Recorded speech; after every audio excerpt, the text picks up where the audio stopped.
सुख आसन। आसन के दौरान मन को शांत व तनाव मुक्त रखें। अब दोनों पैरों को मोड़कर पलथी मारकर बैठ जाएं। फिर सीधा व शरीर को तान कर रखें। इसके बाद दोनों हथेली घुटनों पर रखें और उंगलियों को खोल कर रखें। इसके बाद सामान्य रूप से प्राणायाम करते हुए जितनी देर तक इस आसन में बैठना संभव हो उतनी देर बैठें। लाभ: पद्मासन, सिद्धासन आदि करने से जो भौतिक या शारीरिक साधक को मिलते हैं वही लाभ सुखासन करने से भी प्राप्त होते हैं। वज्रासन। वज्रासन के लिए सबसे पहले अपने दाएं पैर के घुटनों को पीछे मोड़कर नितंब के नीचे रखें। इसके बाद दूसरे पैर के घुटने को मोड़कर भी नितंब के नीचे रखें।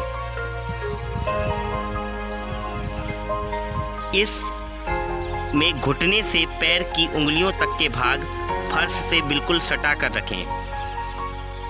दोनों घुटनों को मिलाकर रखें तथा तलवों को अलग रखें। अब अपने दोनों हाथों को घुटनों पर तान कर रखें। अपनी कमर, रीढ़ की हड्डी तान कर रखें और दृष्टि नाक के अगले भाग पर टिकाकर रखें। वज्रासन की स्थिति में 10 से 15 मिनट तक बैठें। इस आसन से होने वाले लाभ: यह अति निद्रा को दूर करने में तथा मन को एकाग्र करने में और स्मरण शक्ति को बढ़ाने में लाभकारी है। इससे पंजों, घुटनों व रीढ़ को बल मिलता है। इस आसन से गठिया रोग से बचाव होता है और यह पाचन शक्ति को मजबूत करता है।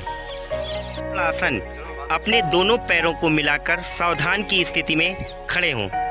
पहले अपने दोनों हाथों को बगल में कंधे की सीध में फैलाएं और ऊपर उठाएं।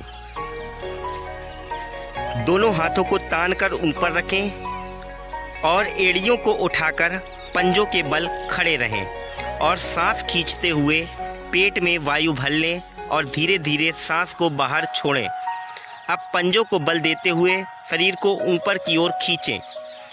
पूरे शरीर का भार केवल पंजों पर पड़ने दें। 2 मिनट तक इस स्थिति में रहें और एड़ियों को ज़मीन में लाकर इस सामान्य की स्थिति में आ जाएं। इस आसन से होने वाले लाभ: हठ योग में ताड़ासन का विशेष स्थान है। इस आसन से शक्ति तथा आयु में वृद्धि होती है और इससे आलस्य, सुस्ती तथा नींद आदि दूर होती हैं। वृक्षासन।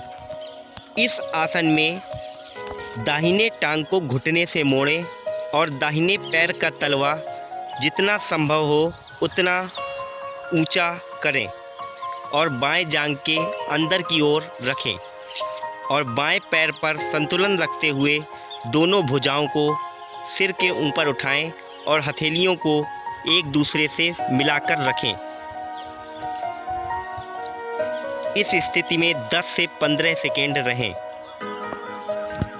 इसके बाद शरीर के बगल में दोनों भुजाओं को नीचे लाएं और इस प्रक्रिया को बाएं पैर से भी दोहराएं।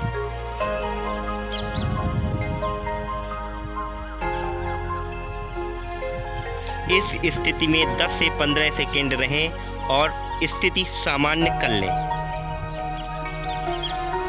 वृक्षासन से होने वाले लाभ: इस स्थिति को नियमित अभ्यास करने से विद्यार्थियों में एकाग्रता विकसित होती है और शरीर में संतुलन व समन्वय सुधरता है और रक्त परिसंचरण भी सुधरता है।